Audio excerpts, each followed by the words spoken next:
Շնորհակալություն, ստացվեց այնպես, որ 8-րդ գումարման հարց ու պատասխանի վերջին հարցը ես եմ տալիս եւ ստացվում է, որ ամփոփիչ հարցնել ես պիտի տամ, բայց միջև հարցը տալը ես ասեմ, որ հունիսի 7-ին Հայաստանի Հանրապետության քաղաքացին մեկ անգամ եւս մասնակցեց Հայաստանի անկախության հանրաքվեին եւ քվեարկեց Հայաստանի անկախության օգտին, ինչը պարտավորեցնում է մեզ բոլորիս, ովքեր այստեղ են եւ հետո լինելու են այստեղ եւ կառավարությունում։ Հիմա հարցը, որը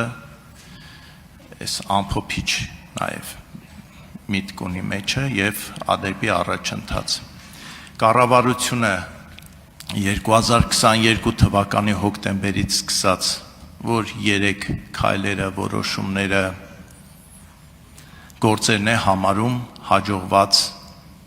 եւ որ 3 առաջնային կարևոր գործերը պետք է լինեն առաջիկա 2 տարվա ընթացքում, իհարկե մեկը գիտեմ դա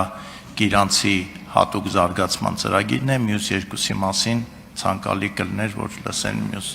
մեր հանրապետության քաղաքացիները։ Շնորհակալություն։ Շնորհակալ եմ պարոն Նազարյան հարցի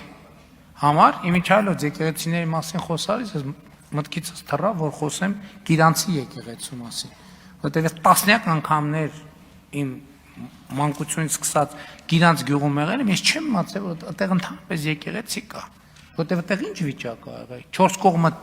ծառեր, ինչ որ կույտ։ Ես որ ասել եմ այնտեղ եկեղեցի կա, ասում եմ, ո՞նց կարա այնտեղ եկեղեցի կա, հարյուրավոր անգամներ ես տեով անցել եմ, որ ո՞նց կարա այդտեղ եկեղեցի լինի, որ մենք չիմանանք։ Հա, եւ եթե պարոն Նազարյանի նախաձեռնությունը չլներ, ես անկեղծ եմ ասում, համոզված եմ իջևանցիների, Գիրանցի ժողովրդի իհարկե կիմանար, բայց իջևանցիների 70, եթե ոչ ավել տոկոս գաղափար չուներ, որ այդտեղ ընդհանրապես եկեղեցի կա։ Եվ այո, այն ինչ որ Գիրանցում տեղի է ունեցել, ես դա շատ ընդհանրապես սահմանազատումը խաղաղության գործընթացը, ես էլի ուզում եմ հիշենք, մենք ինչ ճանապարհով ենք անցել 2024 թվականին։ Շատ եզրի վրայով ենք։ Մենք եթե այդ որոշումները չկայացնեինք, ես նախընտրական շրջանում ասացի։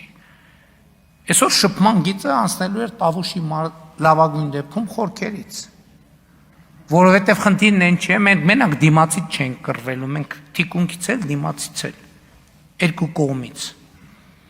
Եվ մենք այդ որոշումը կայացրել ենք, բայ ո՞ւր են մարդիկ, որ ասում են Գիրանցը դատարկվելու է, Գիրանց, այսօր Գիրանցի 50%-ի չափով տուն կառուցվում է Գիրանցում։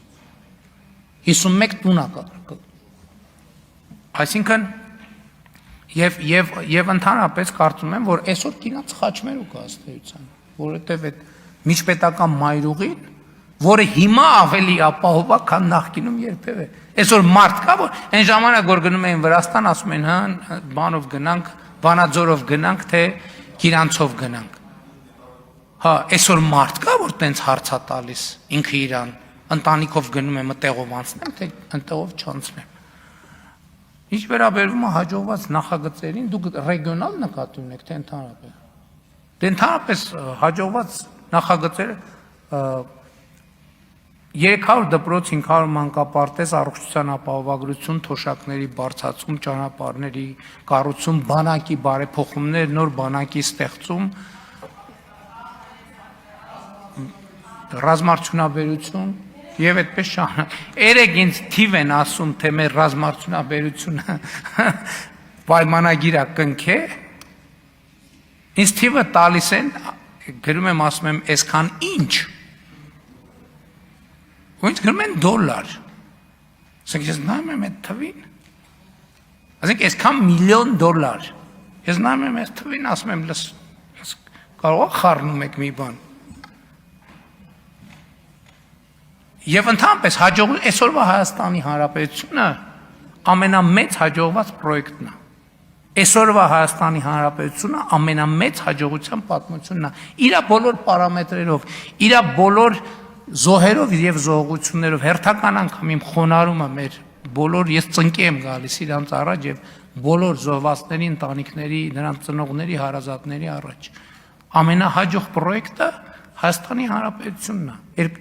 2026 թվականի Հայաստանի Հանրապետությունը Մեր ամենահաջողված պրոյեկտն է։ Եվ այդ պրոյեկտն է, որ ուզում էին մարդիկ կործանել։ Եվ նրանք, ովքեր ուզում էին այդ կործանեն, իրանց սպասում է կործանում։ Միանշանակ եւ աներկբա առանց կոմպրոմիսների։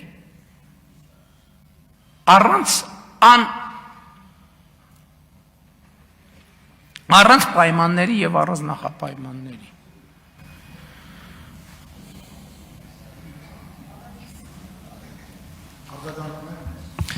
Շնորհակալություն։ Ես արձագանքից օգտվելով կրկնեմ հարցի երկրորդ մասը, ես նշեցի նաև առաջիկա 2 տարում ինչ առաջնային տեսլական եք տեսնում, որ Հայաստանը պետք է իրականացնի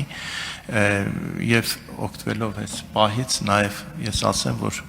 անկախ ամեն ինչից մենք պետք է դիմակայենք այն փորձությանը, որը մենք մեր ժողովրդի օգնությամբ դիմակայեցինք, սա ընտրակեղծիքներ,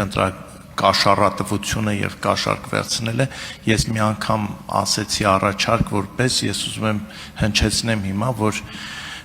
մենք պետք է շտապորեն ընդունենք, որ այն ուժով համակարգված ձևով բաժանել է ընտրակաշառք, ինքը ոչ միայն զրկվի քաղաքական գործունեությունից, այլ ընտրացուցակում ընդգրկված առաջին 50 հոգին զրկվեն քաղաքականությամբ եւ հասարակական գործունեությամբ զբաղվելու իրավունքից, որովհետեւ դա հենց կկանխարգելի, որ սրանից հետո որևէ մեկը համաձայնվի, որ իրենք պետք է ընտրակաշառք բաժանեն։ Շնորհակալություն։ Շնորհակալ եմ, պարոն Նազարյան։ Այո, առաջին հարցից մեկը այդ քրեա օլիգարխիկ ռեժիմը վերջնականապես եւ անվերադարձ արմատախիլ անելն է։ Հաջորդ թիվ խաղաղության հետագա ինստիտուցիոնալացումը, թրիփ նախագծի իրագործումը, սահմանների սահմանազատումը եւ սահմանների բացումը, հաջորդ 300 դպրոց եւ 500 մանկապարտեզի կառուցումը, այսպես հիշողությունով եմ ասում, էլի, ջրային ռեֆորմը, մեր առաջիկա ամենամեծ անելիքներից մեկը ջրի հետ կապված ոռոգման ջուր, խմելու ջուր եւ ջրահեռացում, ջրամբարների կառուցում, ջրի կուտակում եւ ջրի կառավարում։ Ահռելի մեծ թեմա է, ահռելի մեծ թեմա, եւ բայց խնդրում եմ որևէ մեկը ակնկալիք չունենա, թե 1-2 տարում այս հարցը լուծվի։ Ահա որ մեծ մասշտաբը մենք եկեք պատկերացնենք խնդրի։ Ահա որ մեծ մասշտաբային խնդրեմ է, բայց ինչքան ու մենք սկսել ենք, այս է կարևորը, այս էլ է կարևոր։ Այնեն չէ՞ էլի, որ մենք իմ ընտրություններից հետո հիշեցինք, վայ, բա ջրի հետ կապված խնդիրներ կան։ Միլիարդների, տասնյակ միլիարդների ներդրումներ են արվել եւ պետության վերելքը նոր որակի պետություն ստեղծելը եւ այսօրվա մեր ունեցածի վրա իհարկե կառուցելը անվտանգություն եւ բարեկեցությունը զարգացնելը եւ իրական Հայաստան դարձնելը եւ պետության հարատեվությունը ապահովելը։ Շնորհակալ եմ։